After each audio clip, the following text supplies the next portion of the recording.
धीरज गाडे पाटील, आता हे कधीही शक्य होणार नाही. मी तुम्हाला म्हटलं ना, आपला संबंध संपलाय.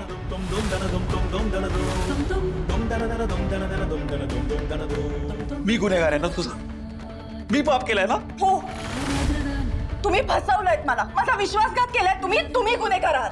ठीक आहे, मग मला शिक्षा व्हायलाच पाहिजे. मार मला, जोरदार एक कानशिलात लगावून दे आणि तुझं मन भरेपर्यंत मार.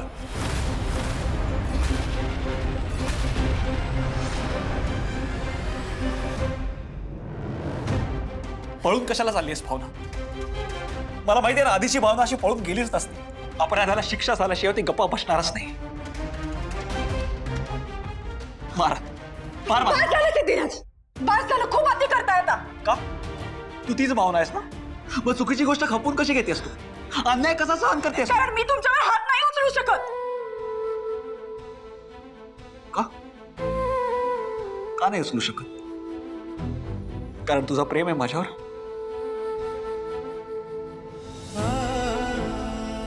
कारण मला तुमचा इतका तिरस्कार वाटतो ना की मला तुम्हाला हातही लावायचा नाहीये.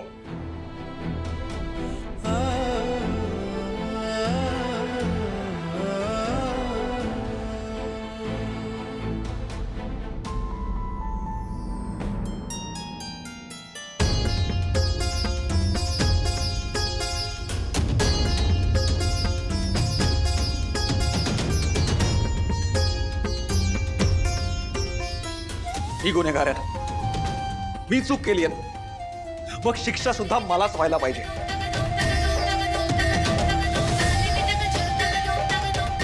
सिद्धिराज, तुम्ही का स्वतःला असा त्रास करून घेताय? देवी आई, हे सगळं थांबव. मला माझ्या नवऱ्याला असा त्रास नाही द्यायचाय. मी हे सगळं त्यांना त्रास व्हावा म्हणून नाही, तर त्यांचं भलं व्हावं म्हणून करतेय.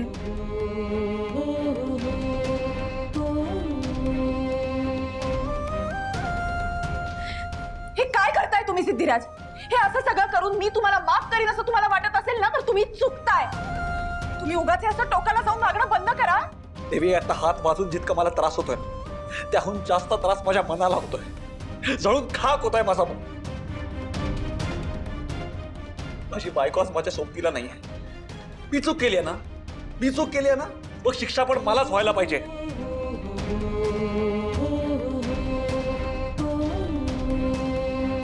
देवी आई, काहीही कर आणि सिद्धिराजना थांबव.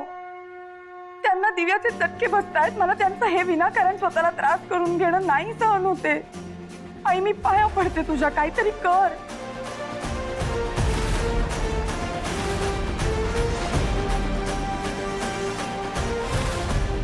काहीही कर देवी आई आणि हे थांबव. येऊन विसावले देवादिकांचे संकट जाई ग हरुणी तुझ्याच कृपेमुळे. नाद झंकार तू सारा संसार तू, नाद झंकार तू सारा संसार तू. तुझ्या पायाशी आम्हा राहू दे आई जगदंबे, आई जगदंबे, आई जगदंबे, आई जगदंबे.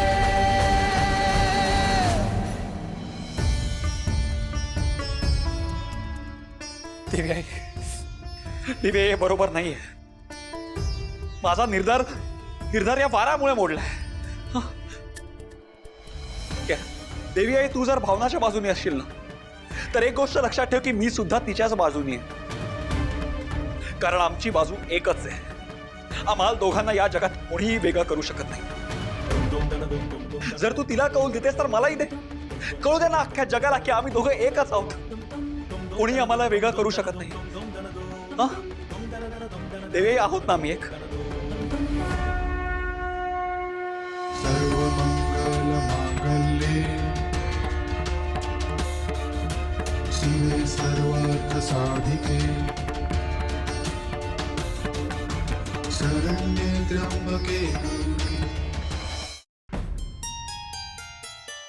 भावना, देवीने आपल्याला पुन्हा कौल दिलाय.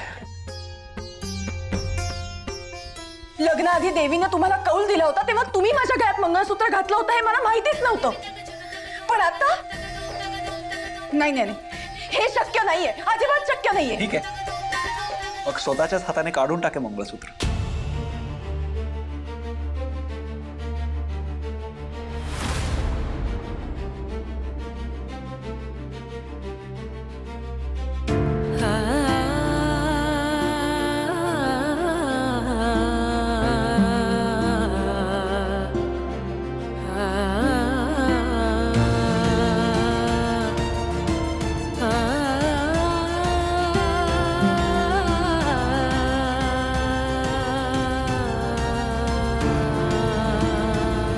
बघितलंस ना देवी आई, तिने कितीही नाकारलं तरी तिचं माझ्यावरती खूप प्रेम आहे.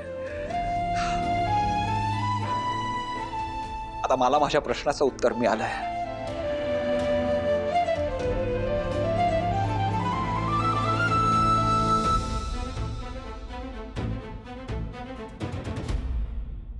ठीक आहे का?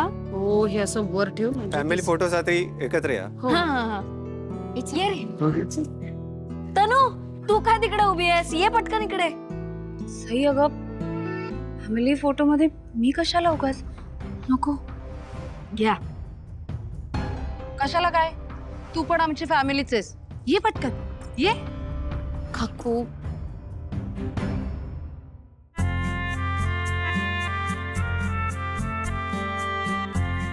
विश्वा, तूच आता तिला समजाव बाबा. पुन्हा एकदा कदाचित तुझंच ऐकेल.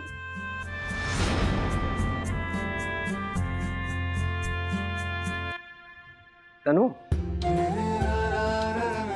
ये.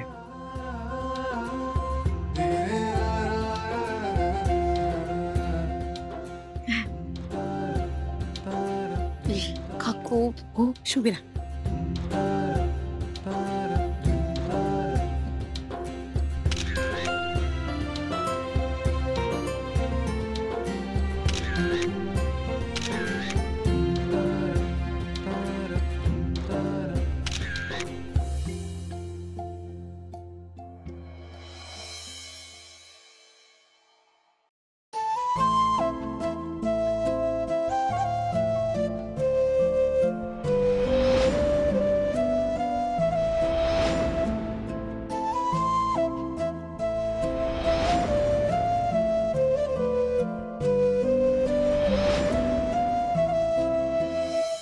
याच्या डोक्यावर साधं छप्पर देखील नाहीये आणि तुम्ही अशा फाटक्याशी लग्न केलं.